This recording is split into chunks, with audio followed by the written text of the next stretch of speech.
Hey guys, Morgan's Maintenance. Just another quick tool deal video real fast. I want to thank Tyler Peterson for sending this out to me. He just sent me a text a little bit ago. So Lowe's has had this in store. It basically is a combination of the Impact 11-in-1 along with the flip socket. And of course you could use these two together. You could take out one of these, put your flip socket shaft inside of your Impact 11-in-1 and use it like that. So it's not a bad deal or a bad kit to get both of these together at the same time. And normal price on this is $40.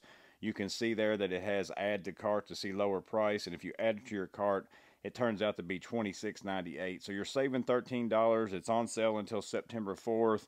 I don't need either one of these, but you know, if you don't already have these, that's a really good price to be able to get this really good screwdriver. One of my favorite screwdrivers and a very useful tool right there. Now again, it is just the Impact 11-in-1.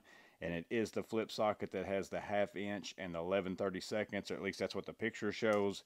So it's not the ratcheting Impact 11-in-1 or the 9/16 version, but it's those right there. So again, available until September the 4th. Just in case you don't own these and you've been in the market for it, it's a pretty good deal in my opinion. But just letting you know it's out there. Hope it's helpful. Stay safe. Have a blessed day.